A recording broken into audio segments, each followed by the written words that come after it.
To put that into perspective, that is more people being killed in South Africa the last 28 years than Americans being killed in World War I and II combined. Hi, I'm Evelyn Rae. Welcome to the Caldron Pool Show. I'm really excited about our guest tonight.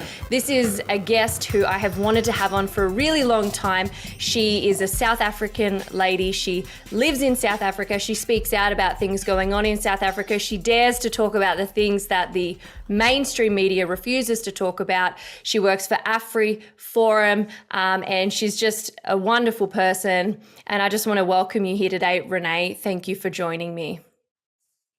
Thank you, Evelyn. I'm looking forward to our conversation. Now, I mentioned that you work for AfriForum, you live in South Africa, so you obviously have a lot better information than myself about what's really going on in that particular part of the world.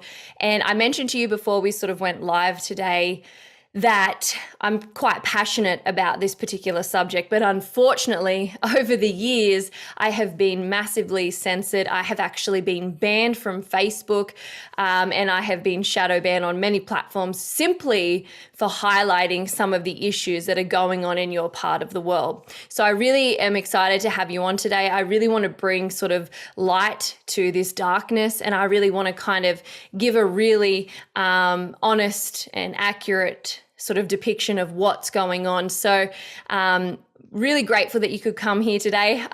A lot of people said, be careful, Evelyn, when you're talking about these things, but has to be spoken about. So I kind of wanted to get a little bit of a background on who you are. Obviously, you don't need to go into too great a detail, but just for people in Australia and for whoever might be tuning in, just a little bit about how long you've been living in South Africa, and sort of the life that you've sort of lived up until this point, and sort of what got you to this point where you felt the need to speak out about things happening in your country.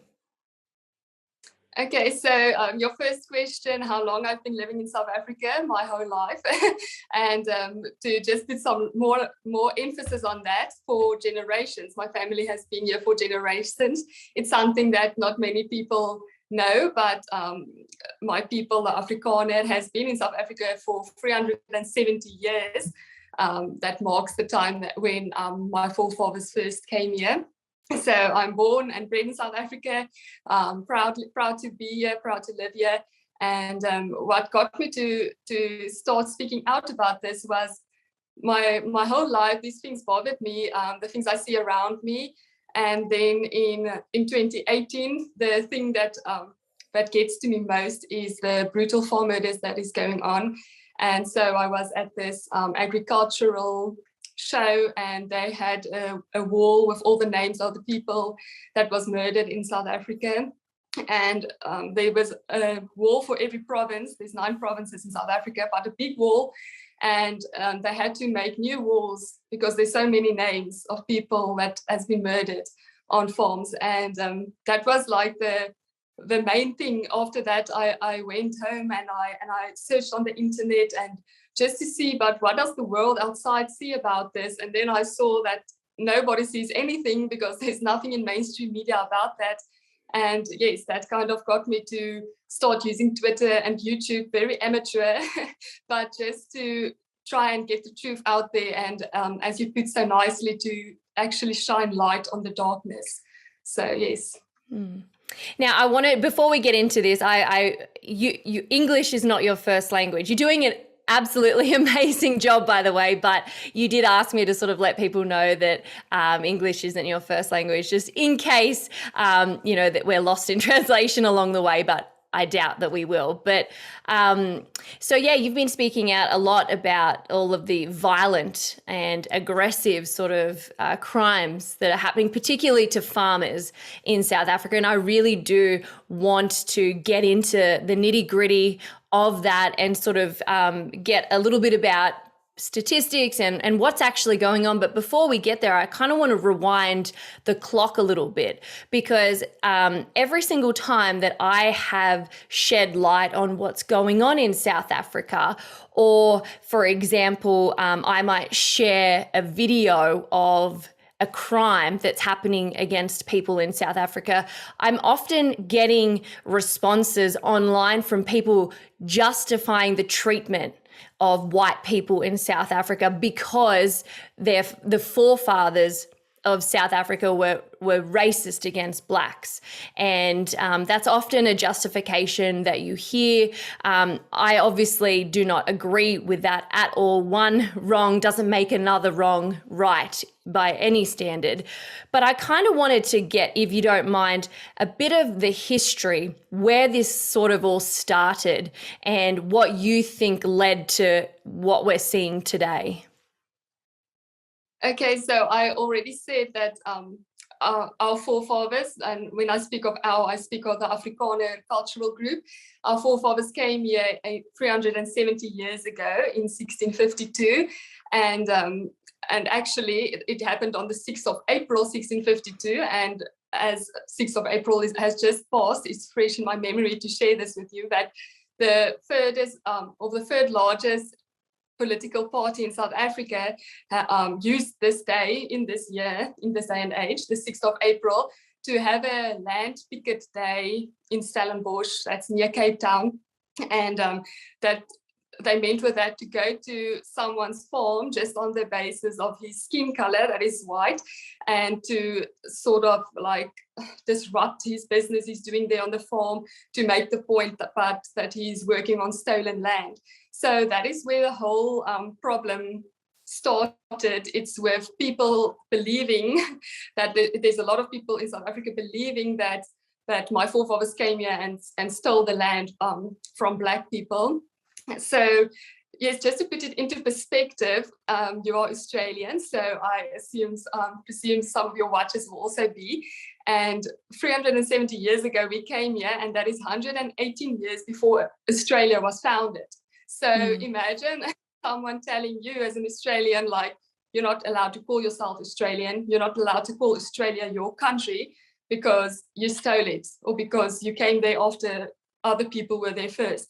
So that's really not the type of argument you want to get into, but we are dealing with this every day. So people justifying the wrongs of today with things that happened in the past, as you said. I am not keen to take responsibility or to feel guilty about something that happened 370 years ago. And also the next big thing, but there's a lot of things that happened in our history that I'm very proud of. I mean, the Great Trek is something to read up about. My forefathers in 1835 to 38 moved upwards into South Africa from Cape Town and discovered vast open lands where they started farming. There weren't people everywhere. There were nomadic tribes in parts of South Africa. But then again, 55% of South Africa's land is not suitable for agricultural activities because it is too dry. So it became possible to farm there after the Western technology of the windmill came in South Africa. So a lot of facts. But anyway, the next big thing people go to is apartheid. And I was also born after apartheid, 3 years after apartheid officially ended. So I'm also not going to feel guilty or go back to that the whole time, as I am only seeing the opposite now today. So yes, we are, the young people of South Africa are a bit fed up of that, to just hear apartheid being blamed the whole time, because that is 28 years ago. And that ended before I was born, and since then I only experienced apartheid, but from a different side. Can you explain for people what the apartheid was 28 years ago, and kind of, you know, people who might not have followed along, what that actually implied? Okay, so it was there was a white minority government. Also, the long history before this also led up to the necessity Afrikaners felt to have this system in place.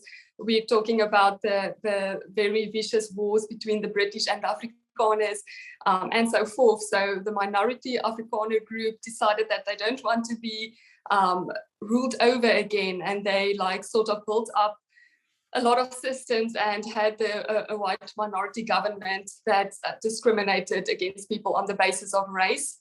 And then obviously there were a lot of wrongs in that. And yes, then it ended officially in 1994. And ever since, I have experienced that same discrimination, but just from the other side. And I wanted to sort of hear about the side that you're seeing now, because, I mentioned before, like, you being held accountable for the sins of your forefathers. Like, how far do we go back? Like, how many branches of the tree are we going to start counting? Because, if we're actually going to be consistent and hold everybody equally accountable across the globe, I doubt you will find any group of people with any color of skin that has never oppressed another group or done anything of similar nature. So to continue on with that sort of behavior, justifying it because of the sins of forefathers, would allow justification for everybody around the world to do something bad to somebody else, which is obviously very ungodly. It's not right. And so we experience that a little bit over here in Australia. And as you mentioned, we don't even have a 300-year-old history like yourself. Ours is a lot sort of smaller, but we get a similar sort of reaction today. We have one day in the year that is designated for Australia Day. And everybody, well, not everybody, but the loud group of mainstream media and politicians and other activists over here want to abolish it because of the sins of our forefathers of colonizing Australia. I mean, it goes on everywhere, but I cannot complain in comparison to some of the things that you're experiencing in South Africa. I'm not even going to try. But I wanted to sort of get a little bit of a picture of what it is like for yourself as a white person living in South Africa in 2022. Is there visual and open discrimination and racism based on the color of your skin? And what does that sort of look like in your everyday life?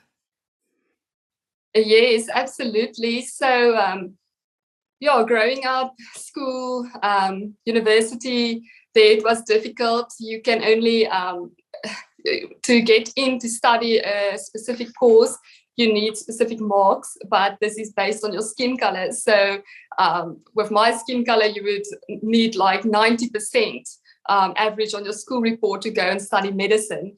But for someone with a darker skin color, they would only need like 60% to get in and study medicine.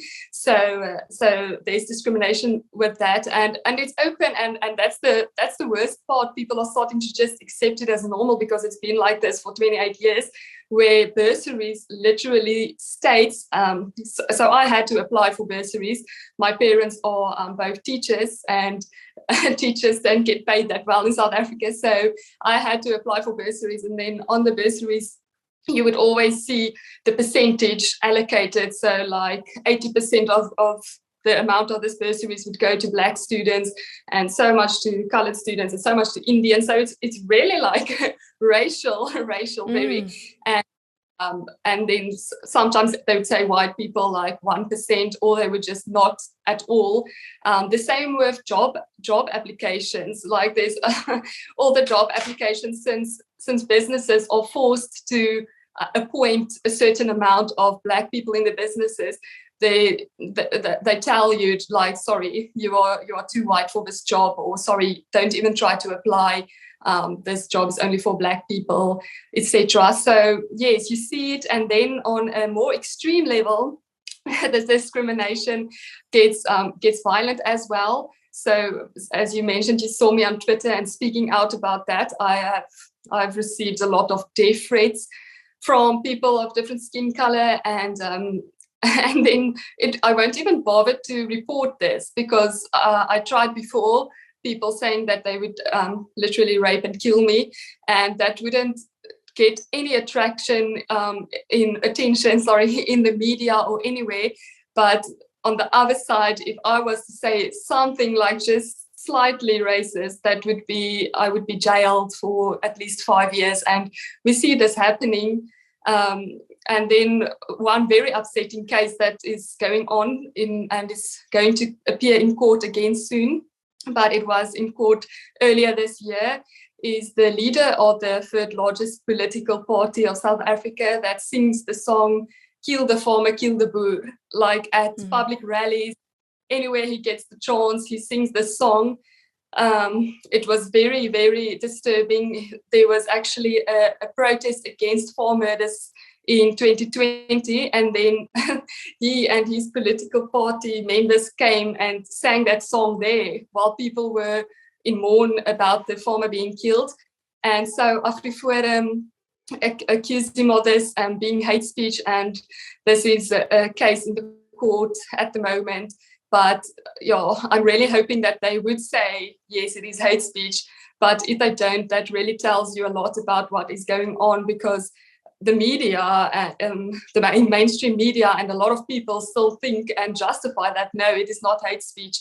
And he can sing that song, public rallies everywhere, but I'm not allowed to even speak out about the unfairness of bursaries being allocated on the basis of skin color. Yeah, wow, that is clear and blatant discrimination. What you sort of mentioned at the beginning about being selected into different programs at schools and universities and education and employment, if that was something that happened almost anywhere else in the world, there would be outrage. There would be media outrage. But like you mentioned, you went on social media, you went on to the news, and these are things that are just not spoken about. It's almost because it's become normalized for people. This is normal. So everybody just has to accept it and move on. But it wouldn't be accepted anywhere else in the world. I wanted to sort of ask you about that political party that you mentioned, the third largest one in South Africa, with that particular person who was singing that heinous song. I actually saw a portion of that court matter where he was asked directly about whether he would stop saying that he wanted to kill white people. And correct me if I'm wrong, but he refused. He wouldn't actually come out and say it. Yes, so that was literally, I think that question was based on a previous comment that he made, that he's not calling for the slaughtering of white people, at least for now. That was his exact words. And then in court, they asked him that he said that statement, and would he call for the slaughtering of white people then? And then he said, no, he don't think so. And then they asked him, but would you please, under oath, say that then, that you won't call for the slaughtering of white people? And then he said, no, he can't do that. He refuses. So, yes, he said that he refused to say that he won't in the future call for the slaughtering of all white people in South Africa. Was there any legal repercussions or consequences for him not swearing that under oath? No, and as you saw that part, and everybody who had eyes saw that part, but the media didn't even make that the headline. They would make other parts of the case like a headline, as if they think that politician is very funny. That didn't even make the headlines in the media. So no, obviously, I think AfriForum will use that to make their case stronger against him. And then I really pray and hope that he would be found guilty of hate speech and that he would stop with that, because unfortunately with farm murders, we've seen on the walls were written with the people's blood, they would like paint with the blood and say Julius Malema, that's the politician that sings that song, EFF. So this is politically incited crimes happening, and he also, in that same case where you saw the video, also said that he don't think him singing that has any influence on the crime rate, and we can talk a lot about that case. I mean, he said that there is a white person in South Africa can't be a victim, no matter what. You can't, just because of your skin color, you can't be a victim of any sort. So that's really disturbing. Yeah, it's a very scary precedent to set as well, especially if it's not successful in being deemed hate speech. You've got to ask yourself, well, what will be sufficient to equate to hate speech? I mean, I can call a boy or a girl the wrong gender, and that's hate speech over here. But over where you are, there's legitimate hate speech and cause for hate to take something to court over hate speech. And I'm hoping and praying like you that the right outcome is seen at the end of this. But what are the chances of that particular political party getting into power? Is that like a tangible worry, or is that something that you guys are actually concerned about? Because in Australia, the way that politics work is we have two major political parties, and then we have a lot of minor parties, and we're sort of at the stage where it's a little bit like America. You've got Republican or Democrat. That's all you kind of have. And it's sort of like that in Australia. Is it like that in South Africa, or is it a genuine worry that this third largest political party could eventually, and maybe in the near future, get into power? So in that same case, he said in court that he will be president of South Africa one day, but luckily it is, as you say, over there as well. We have two large political parties, and then them being the third largest doesn't have such a big amount of supporters. It was a big worry when they first started up. I was very, very worried that if I get into power, that we would all literally have to flee South Africa. But it seems as if people of all races starts to see the ridiculousness of the comments they make, of the stance they try to take. So I am a little bit less worried now than I was in the past. And I think their supporters will just become even less because this politician, this leader, really makes absurd comments and don't know who to stand for. For example, on the one side, you would be against xenophobia, but then the next day you would literally go to restaurant owners and ask, but why don't they employ foreigners or other Africans? So I think people start to see that as well, his double standards. Mm. And I just wanted to sort of circle back a little bit to a comment that you made earlier about universities and school and employment and things like that, how pretty much based on the color of your skin is the chance you have of achievement, or depending on the color of your skin is what marks you have to get and your grades that you get to get into places. Is that legislated? Is that part of law? Or is this just something that the universities are doing as sort of a virtue signal to try and make up for the wrongs they believe have happened? No, this is legitimate. I mean, it's government policy as well for businesses to apply or to comply to BBBEE. It stands for Broad-Based Black Economic Empowerment. And then literally with everything the government does, they would always refer to that, but the previously disadvantaged and the marginalized groups of the past, and all these buzzwords they would always use to kind of hide their failures in the past 28 years.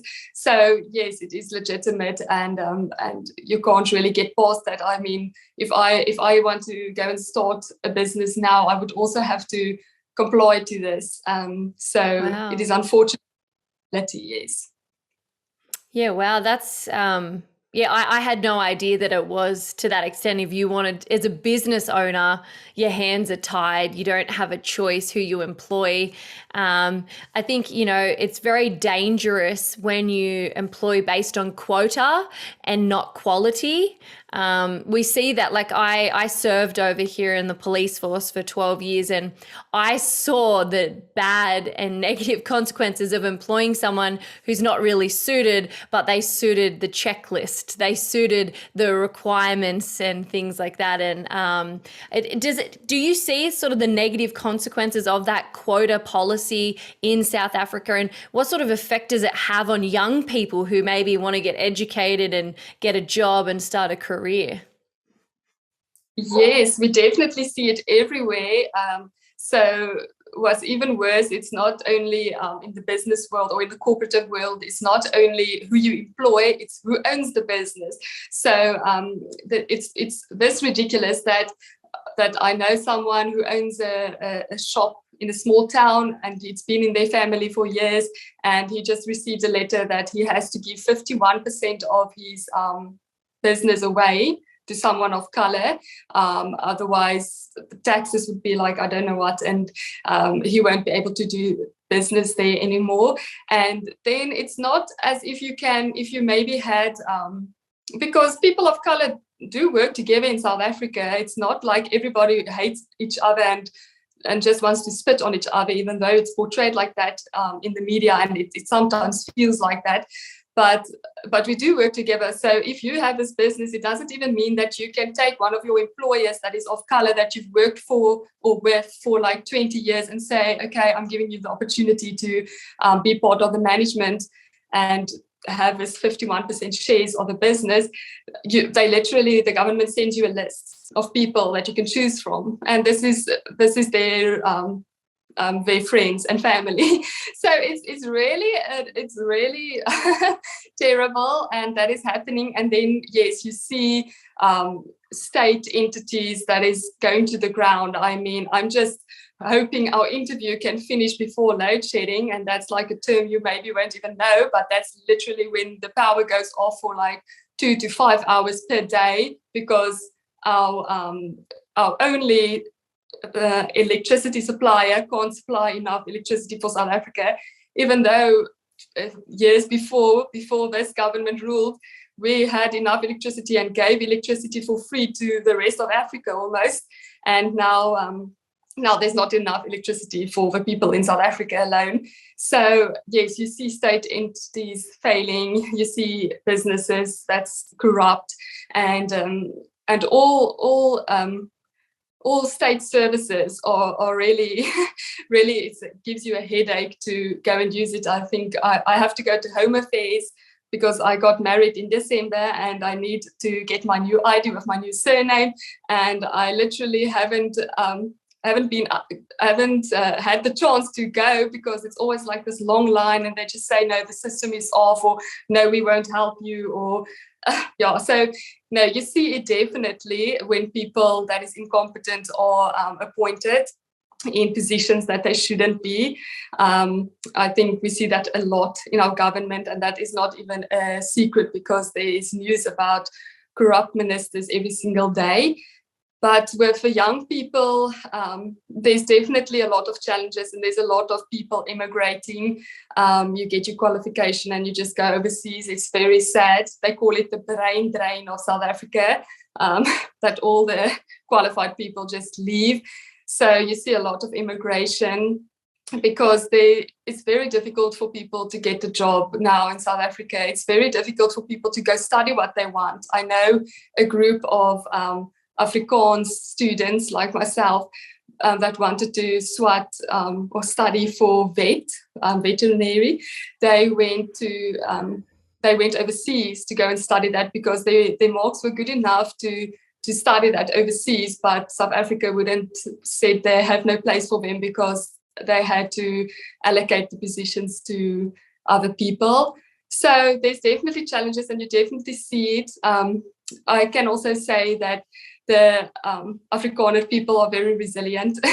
So a lot of people would say, yes, but why, if it goes this bad, why is our people still actually living in a good life in South Africa? It's not due to apartheid or whatever people want to refer to in the past. It's just people are resilient, people are entrepreneurs, they find ways and they work hard and they survive. So yes, there's challenges, but we are keen to take them on. There is so much I feel like I need to unpack with that. Every time you say something, I keep saying I'm in shock because I'm genuinely in shock at some of the things that's going on over there. So the first thing I kind of wanted to mention was businesses, and how a friend of yours has a business and they now have to give up 51% of their business, and not even to a friend or someone trusted. There's a list. Is the government, is the local government or the federal government, like, are they the ones who are enforcing this and then issuing the lists? Yes, yes. So also I know of farmers that wanted to start delve for diamonds on their farming grounds. And then the same happened. They said, okay, like, because you need licenses for everything. So you need a license to have business, you need a license to do anything. And then they needed a license to do that. And then the government they couldn't get their license unless they signed that they would give 51% of the shares of this business to one of the people on this list. And then it's like this short list of people. I don't know if it's a word in English, I think so, but ANC cadres, so the political parties cadres, like the people, the friends and the people that just benefits from the political party the whole time. So yes, that is actually what is happening, and it is very bad. It's very, very bad. I'd like to know how people get on that list. That seems like if you're on that list, I probably don't want to know you because you got on that list somehow. That's terrifying. But I wanted to then touch on what you also said about the power supply. Am I getting this right? You have to switch off your power at a certain time every day. Did I hear that wrong? I wish it was like that, Evelyn, because then like we just wouldn't do it, but they switch it off for you. So like it's even worse, René. It's even worse. The whole town, like literally, it's like they even have names for it, and that's what upsets me. It's that like it just becomes normal. So you get like stage 1 load shedding up until stage 5 load shedding, and then when it's stage 5, that means like it's very bad. So there's not enough electricity for a long run. So they put your power down for 5 hours. So they would literally like you would just be wherever, and then the power would go down. I'm talking traffic lights. I'm talking shops, hospitals, houses, everything. And yes, you can imagine the implications if the power at a hospital goes down. And then it's always the communities and good-hearted people who tries to make plans to try and just save what the government messed up. So yes, that is, and now I'm going to shock you even more. So, no, please don't. I don't know if I can handle it.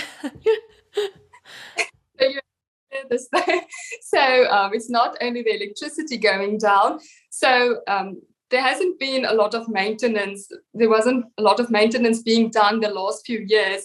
It's not our government's strong point. So obviously things would start failing at like our power supply and also our water supply. So there's like days in the week that you won't have water. Or my husband's parents, they live in one of the provinces that is like most mismanaged in South Africa, most corrupt. So they would literally like go on a strike, the people, because they want more payment, and then they would just turn down all the taps, and then the town would not have water for more than a week. And wow. And it's very, very to try and lead a life where you actually contribute to your country. You try to do the right thing. You have a job. You are qualified. I mean, you kind of have a certain standard of living that I feel you deserve, and then this happens, and it's out of your control. And as I said, our people are really resilient. So, like my husband's parents, they put up a tank and a pump and everything, so that if the water goes down, they can like go on for a week without water. But yeah, there's not all the people has the means to do that and make these type of plans. So it's like you have to try and live on with that. I was going to ask if this is like, whether South Africans are probably the world's greatest preppers, because you'd have to be almost living your life with the possibility that the power could shut off, that water could shut off. Like, we just don't have to live with that in the back of our mind over here in Australia, and I'm guessing a lot of other parts of the Western world. We actually have it relatively easy. We've had it too good for too long that we've almost destroyed the good that we have. But for people like yourself living, like just not knowing, is the power going to turn off? Is the water going to turn off? I'm guessing you have to really prepare. I actually was friends with somebody online who was in South Africa, and he owned a security company, and he basically prepares people to be, to know what to do when they're attacked, or at least be prepared for those things. So you've got lots of things that you kind of probably have to prepare for from multiple different sort of angles. But I did want to get into the more the violence and the aggression, the physical sort of aggression that you can see, particularly with farmers. And yeah, as I said, my friend, he actually decks out motor vehicles so that if somebody approaches a motor vehicle on the road, there's pepper spray that will spray out so you don't have to open the car. But again, not everybody might have the money or the means to afford things like that. But I wanted you to sort of talk about the names that were written on the wall that was the catalyst, was the thing that really got you passionate about speaking out. And that's the names of these farmers who have been murdered. And unfortunately, it keeps growing. I've seen video footage and photographs of fields with white crosses. Are they all similar to the names on the wall that you're talking about? And if you don't mind just giving us a sort of a brief sort of outline of the current situation with farmers. Yeah, so that video footage you've seen is true, and like every weekend there's people who goes to plant new crosses because there's farm murders happening every week, unfortunately. And so under our new government, the ANC government that's been ruling for 28 years in South Africa, there has been more than 500,000 murders, like not farm murders, just murders in South Africa. And to put that into perspective, that is more people being killed in South Africa the last 28 years than Americans being killed in World War I and II combined. So that's very bad. Just don't speak about this. But and then there would always be the argument, but why worry about farm murders? Because there's like 60 murders per day in South Africa, and there's like one of them might be a farm murder and the other is just other murders. But the thing is, there's not a lot of farmers in South Africa. My cultural group that we are talking about here is only like 3 million people in South Africa of the 60 million people in South Africa. And the Genocide Watch actually found that we have valid points to refer to it as a genocide, not all the points, but some of the points. And one of them are that a farmer in South Africa is more than 3 times, the murder rate on farmers in South Africa are more than 3 times higher than any other average South African. So it's really targeted crimes, it's hate crimes, it's very brutal. People started referring to it rather than farm terror, than farm murder, because it always goes along with torture and terrible things. People in the police service would say that it's by far the worst crimes that they have seen are the farm murders. So yes, it is very bad, and what makes it so bad that I want to speak out about it is that our president in 2018 in America to all the media just said, no, there's no killing of white farmers in South Africa. That was his words. He was trying to cover it up. And yes, our biggest struggle is just to get it to be a priority crime so that there can be resources to try and fight this. But again, this is politically incorrect to talk about farm murders, so this won't happen.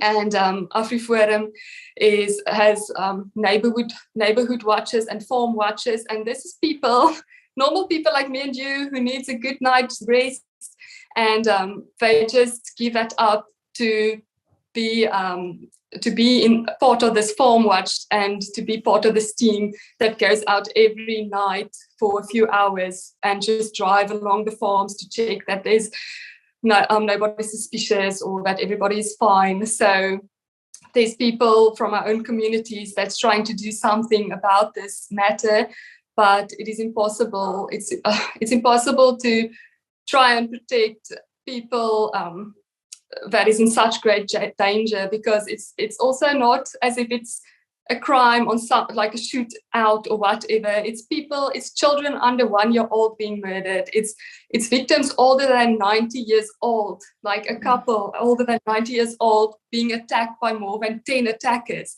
This is not like a murder and shooting someone because you want food or money or weapons or whatever. This is this is terrible, and we see this happening on a very militant way. So it's very concerning, and I don't know what more I should tell you because it can get very upsetting.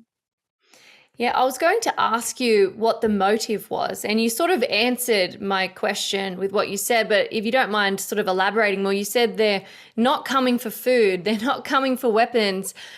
Is this purely just a targeted attack on these farmers? And if so, why? Why are these farmers being brutally attacked like this?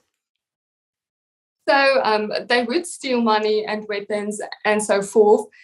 So I just want to clear that out. They would steal things, objects, but it doesn't seem as if it's the main motive, because it would be this large group of attackers that come for this elderly couple or this mother with her young children and her pregnant tummy, and they would steal like 500 rand. That's like, I don't know the currencies, currency converter, but that's like almost nothing.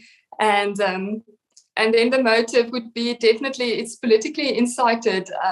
I mean, if you have people singing this, they call it the struggle song. So this song, but that which they sing, "Kill the farmer, kill the boer," they started singing it in the apartheid times, and they still sing it to incite people to literally murder innocent people. So yes, the motive.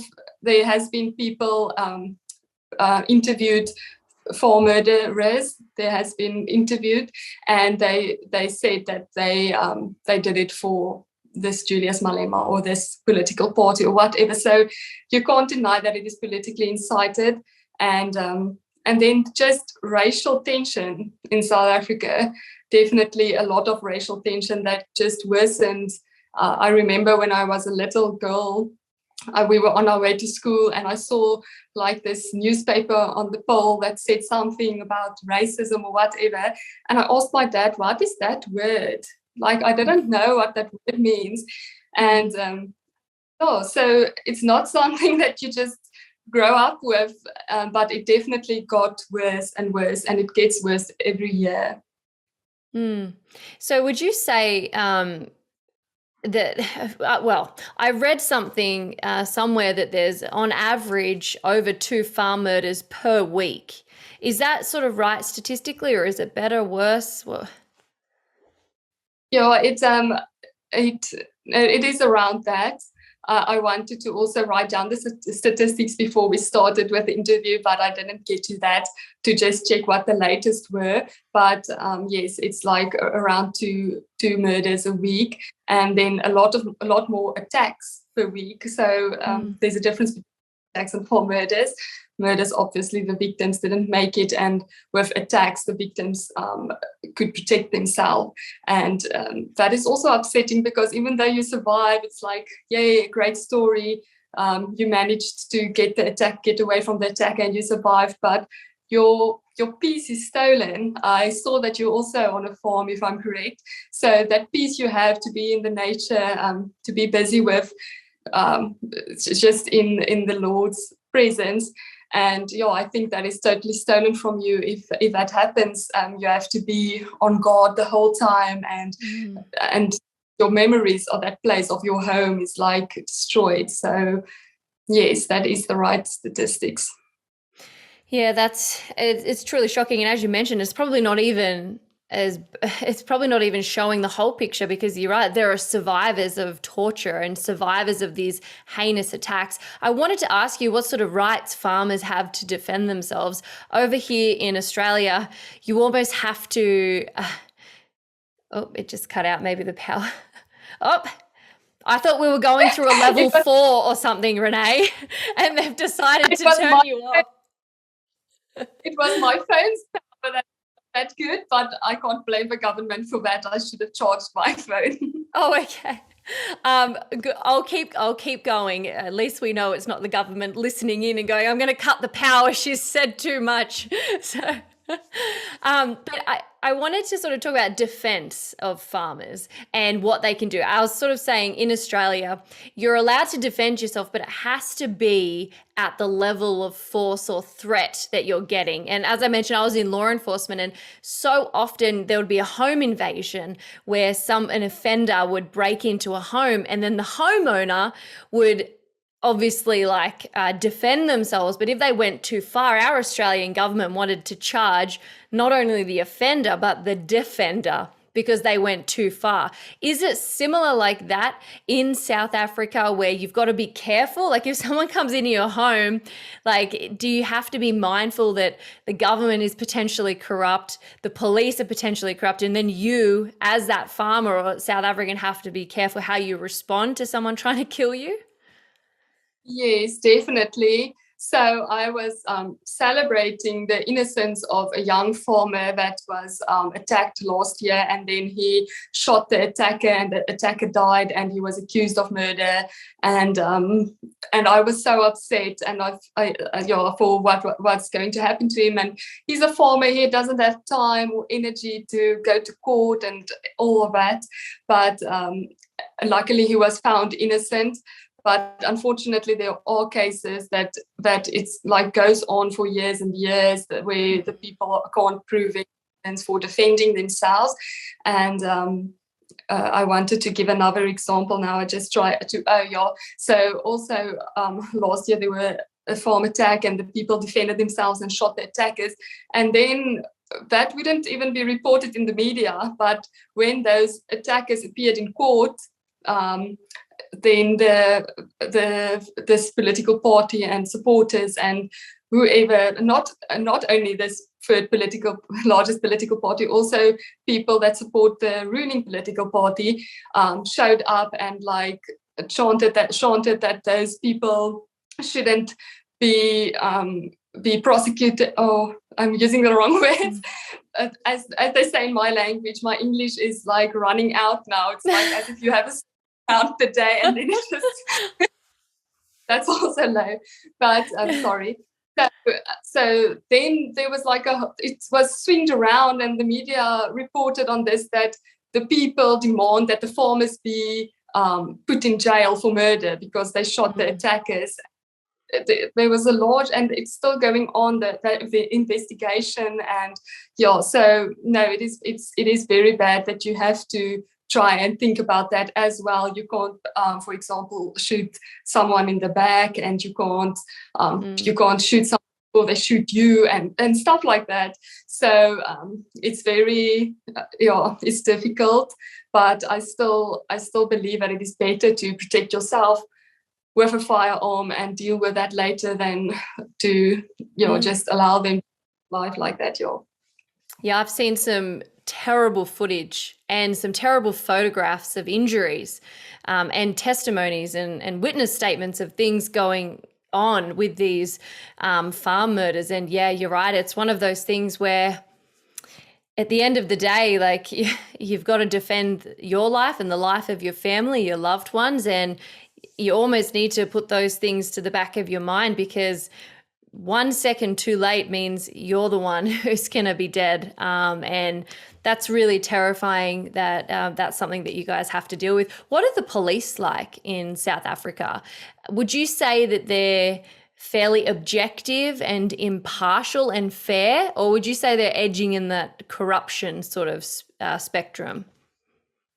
I would say the corruption spectrum. There is still honest and good members of the police that does the job for the right reason, but definitely the majority doesn't take concern with what is really going on, and they are definitely corrupt. I'm thinking of one farm murder that happened, where the attacker arrived on the farmer's farm in a police vehicle, and then he went and approached to ask what's wrong, why is the police on his farm, and then it was the attacker in the police uniform, in the police van, and he just killed him, shot him in the head. and that wasn't a police officer, but why would that person have access to the police uniform and the police vehicle? The same with stock theft. That is in this province where my husband is from, the Free State province. Stock theft is a huge issue, and there the police is also part of it. So the farmers would sometimes they would see their sheep are missing, and these farm watchers would try and find them, and then they'll find like all the slaughtered sheep in the back of a police vehicle, and it was the police that came to. So yes, unfortunately, they are also on the corrupt spectrum. It's sad that your own law enforcement can't protect you from the things that you need protection, and then the law doesn't protect you enough as an individual to then do things or take steps to protect yourself. You mentioned the AfriForum and the Neighborhood Watch and how they do patrols. This reminds me of those scenes from like Jurassic Park, those dinosaur movies where there's always someone on watch while everybody else sleeps, and then you sort of take it in turns. Again, it's sad that it has to come to that you have to live that way. Are these Neighborhood Watch programs successful? Have they seen an improvement in conditions for farmers and South Africans? Yes, there's been a lot of success stories where they were able to help the police service, because they are limited to what they are allowed to do. So then they and the police would work together. That's also the good police members that I mentioned, and they would catch some of the guilty ones. And yes, there were incidents where they were able to kind of stop something before it happens, and also just the attackers being aware that there's someone busy and in the area looking out for danger. It also makes them think twice. So I definitely think it makes one feel a bit safer. Unfortunately, the amount of farm attacks is still taking place, because I think we are like bricking it. We are making it slower, the increase, but there's still an increase, unfortunately. Very sad indeed. Now, I wanted to sort of move on to yourself and your everyday life, your sort of safety. I'm not sure if you're on a farm. I'm not sure whether you're in that category, but what's it like for yourself just walking around the streets, going to the supermarket, going to work, going to visit a friend, or going out for dinner? Are these things where you also have to be quite careful, or is it relatively safe in sort of individual neighborhoods? I just sort of wanted to get a bit of a picture of everyday life for yourself over there.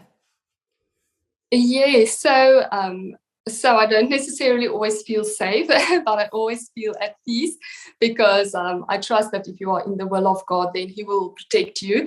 So I am at peace with that, but you are always alert. That's definitely a fact. So if I just walk in the street quickly, take a walk, or go to the supermarket, or wherever, you always have to be alert. You have to keep your handbag very close, and you have to have pepper spray, and you have to be alert. So yes, we've adapted to that. And then also you're asking, so me and my husband, newlyweds, are also looking for a place now to rent out. And it's so sad that the estate agents, it's just like normal for them to say, but yes, this area is very dangerous. And like where we are now, every area where there's like a river or no development yet, and usually that would be overseas, that would be like great properties when there's a park nearby or whatever, where in South Africa that's like dangerous, because it's a place for people to flee once they came to attack you, or it's like bush come out. And so yeah, it is something that you have to keep in mind the whole time. As I said, I really think that our people, South Africans, are very tough. So we are willing to take on our lives here and to live our lives and just be alert. But definitely there's times that you feel unsafe. Always when I'm on a farm visiting my grandparents on the farm, my cousins, my husband's family, you're always extra alert and extra careful. So I hope that answers. Yeah, what's it like with, I guess, racial treatment, skin color sort of treatment? Because, especially in the West, I believe that, I think Thomas Sowell quoted this once, that racism is like ketchup. You can just slap it on anything these days, and it tastes good.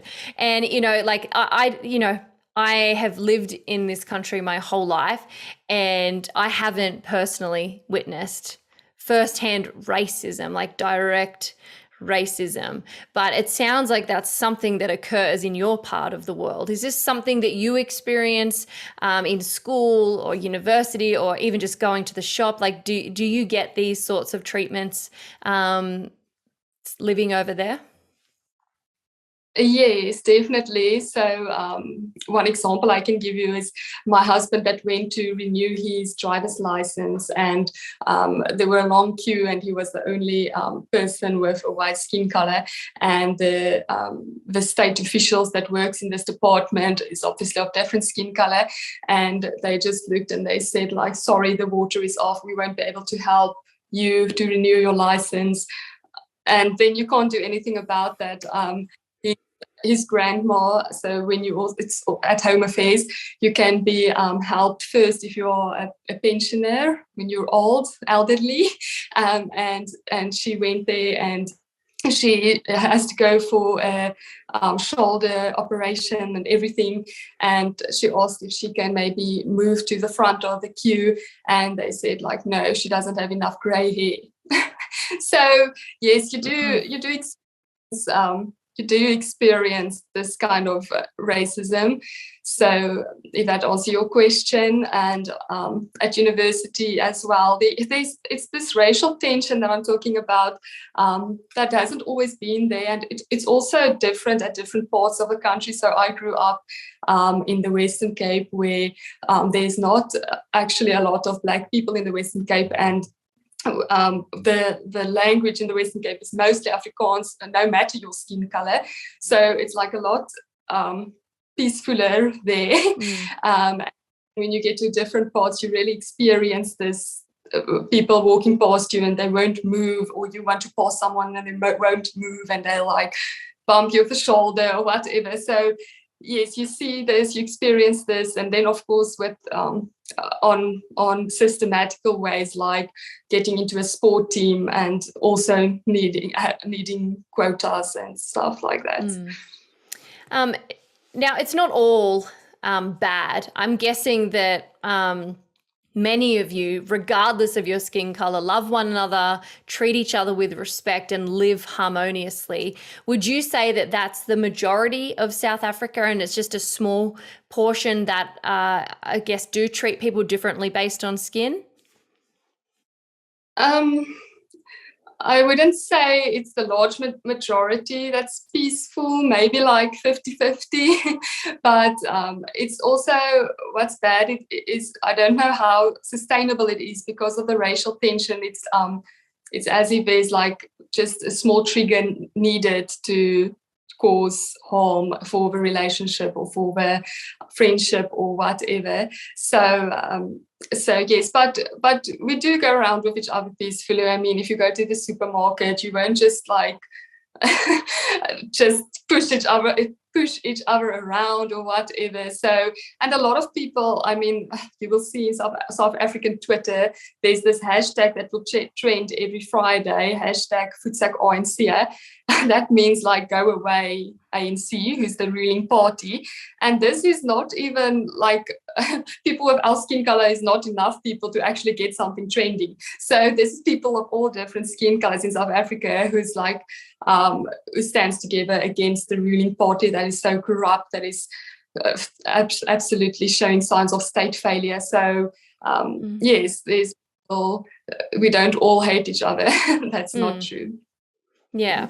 Now, I wanted to sort of ask you about the international response, and not just that, but the lack of international response. Why do you think there's such media silence and censorship? Why do you think that that's happening? I don't know. I wish I knew. It baffles my mind. I started people feel guilty because people from overseas just came and wanted a new South Africa rainbow nation, and now they got it. And now they don't want to face the bad consequences that it had, and the problems that we have now.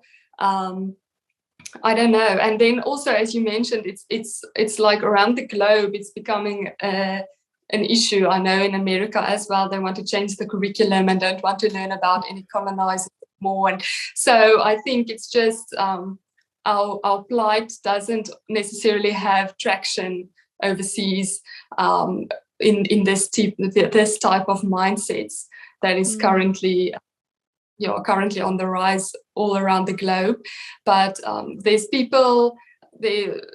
groups of people that does not look at the world in this skewed way, that hears our plight, and they start to pay attention. They start to come and want to learn from Afrikaners because they think that we already learned lessons that the West has yet to learn. I mean, we have this term that we use to be state-proof. So where a lot of people around the globe and in South Africa are state-dependent, we as Afrikaners want to become state-proof. So despite of all the challenges, despite of all the restrictions to prosper economically and whatever, we need to be state-proof. So yes, that is one of the lessons. Yeah, a good lesson that we probably all could definitely learn from ourselves. But as I mentioned at the start, it does baffle me, like you, why there is such censorship around this. I often wonder whether this is something we're going to look back on in 50 years and write movies about. Are we going to look back in 50 years and are we going to be outraged, and are we going to start virtue signaling like they do today? Like, it's that atrocious and that bad, and it surprises me so much that there's not more media attention on it. And yeah, like you said, it just blows my mind that not more people are interested in understanding what's going on over there. I know lots of people who are South African who have moved overseas. They're like refugees. I know people who have moved to Ireland. I know people who have gone to England. I know people who've come to Australia. One of my friends is in Australia, and she has moved over here and started a life, and it's quite common. But is it hard? Is it difficult for you as a South African to emigrate or overseas? What's sort of and is it something, you mentioned, is it brain drain? Is that what you said? People kind of get their careers and their education, then they move on. Are people Afrikaners like yourself dwindling in numbers and moving overseas, or are you starting to see more people stay and try and see it through? Yes, so a few years ago, sorry, I just want to say that was my battery again, so just to put that out there. So in the past few years, I would say, yes, we are becoming less and less. More and more people are immigrating. Even farmers start to go and farm in Canada or wherever, people who have the means to do this, but not everyone has the means to do this. So I think a lot of people also choose to say, well, all the countries have their own problems, firstly, and secondly, not all my family members or friends have the means to go overseas because it's expensive. You need a visa, you need a passport, you need everything, and you need to start a life there. So you need a lot of financial means, not everybody has. So there's a lot of people who choose to rather stay then and say, well, we can't just leave a vulnerable behind and go find a better life. And I'm actually writing a script for a video to answer this question, like, why do Afrikaners stay in South Africa? Because foreigners always ask me this question and wonder, why don't you just flee, because it's all bad and it's just getting worse. But there's a lot of reasons. And firstly, we believe that God planted us here for a reason so many years ago. And he's seen us through very bad events that happened in our history with war and everything. So I think a lot of people just choose to stay and say, well, my people are here, this is my country, and we sort of don't want to give into that lies that you don't belong here, because that's what's being told. You don't belong here, you stole the land, what. So I think we don't want to give into that lies, yeah. Now, I'm mindful that your battery is going to, probably switch off in a minute. I'm also mindful that the government might switch us off. Who knows? Like, it could be one or the other. But just to sort of finish off, I do want to thank you for coming on, for being brave, for being someone who does actually stay there and sort of speaks out about the things that are going on, and you can help people like myself understand a little bit better. I hope I can get you back on again sometime in the future for an update. But before we wrap it up, where can people find you? How can people support you? And what can we be doing? Of course, we're going to be praying, but I know you're part of AfriForum and other things. So if you could just sort of direct people to where they can go to sort of show their support, or at least follow on and actually see what's happening in South Africa. Thank you, Evelyn. Yes, so I think I use my Twitter platform for speaking out about South Africa. It's still my maiden name, Real René Kruger. And then, with my new surname now that you pronounced nicely earlier. And then also YouTube. So I prefer doing interviews with people than making my own videos, since I don't have all the resources to make good videos. So they're very amateur, but when something really presses on my heart, I do make videos for YouTube to inform people about things in South Africa. That's also still René Kruger, I think. And then yes, Friends of AfriForum, that's an international, or a website that's an international platform for people to be able to donate or to help. And I can say we are really busy with great work. We are taking people to court who's unfair and who sings songs like Kill the Boer, and something that would be important for this conversation we had. We also have a campaign to get funds to help people safeguard their farms, so to give them the technology to themselves safe on farms. So Friends of AfriForum, I can send you the links, and then thank you for that. Amazing. Again, thank you for coming on. Thank you for being brave. God bless you. I'm certainly going to be praying for you and for South Africans, regardless of the color of your skin.